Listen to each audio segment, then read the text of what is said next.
Now on to the last movie in the Years of Lead set, and this one most definitely has the strangest title. No, the case is happily resolved.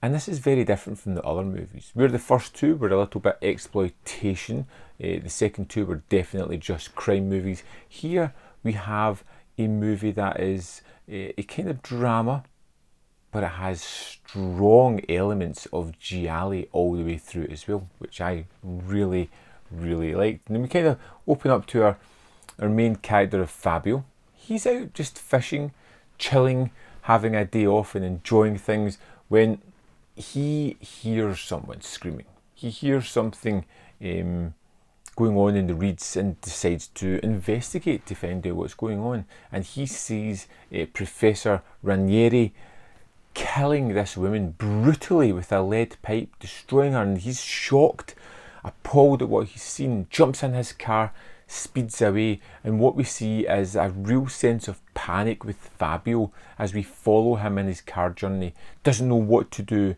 can't go to the police, or should he go to the police?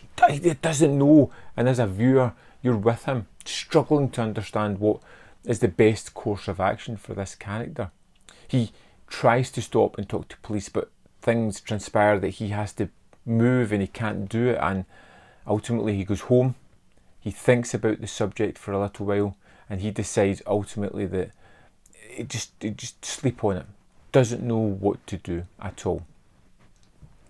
But the Professor Ranieri is a very smart man. He knows exactly what to do, and he walks into a police station and says that he's seen a murder, and gives a description of Fabio as the assailant, and then becomes a cat and mouse game throughout the movie. We've got Fabio who is starting to see that his picture or photo fit identikit, whatever, has been put on the papers. His description has been put in the papers. His whole life has been turned upside down by him seeing a crime, and we have this man in panic mode trying to deal with this situation. And it's funny watching this character because you really kind of feel for him. You're with him on his journey, you're hoping he can get out of it, but every decision that Fabio makes is the wrong one. But you can understand his thinking in doing it, even though you're like, oh come on, don't do that. You kind of understand why he's doing it. He feels it's the best course of action, but ultimately everything he's doing is making him look more and more guilty in the actions of what's going on. And it becomes a wonderfully tense movie as we see Fabio and Ranieri, two different people, trying to deal with what's going on in the movie, as they're both trying to, well, one's trying to tell the truth and one's really convincing with his lies. And of course there's this other character of Don Peppino who works at a newspaper, and he's a man who kind of like wants to dig into the story, wants to find out what the police are hiding, wants to figure out what's going on behind the scenes of this one. And you're kind of hoping that he's going to be the character that helps figure out all this information and stops the bad guy from getting away from this one.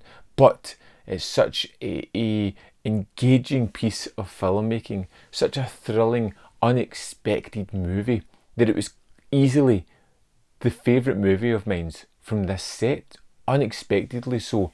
It may be the giallo leanings of the movie, it could be the strong detective element throughout it from Don Peppino, it could be the sheer way that I could empathise with Fabio and his situation, how he was struggling to deal with it.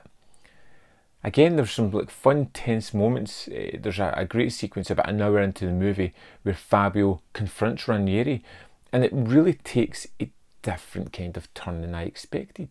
Rather than these two guys battling it out, they sit down and converse about what's happened, and both of them give really plausible reasons as to why they've done what they've done. It's a movie that feels really entertaining.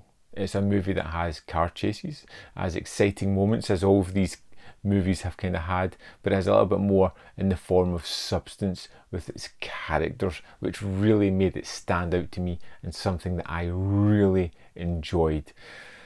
No, The Case is Happily Resolved was my favourite movie within this Years of Lead set. Do you know what? I'll run through my top 5 movies. I'll put them in order of favourite to worst. So, no, The Case is Happily Resolved is my favourite, followed by Savage 3, followed by Like Rabid Dogs, Highway Racer, and lastly Cold 38. But that's not to say there's a bad movie in this set. I enjoyed them all in some way or another. Some I enjoyed more than others. I'd love to know, what was your favourite movie from this set? Have you picked this up? Are you thinking about picking it up? Let me know in the comment box below. I'll see you next time on Man v Film.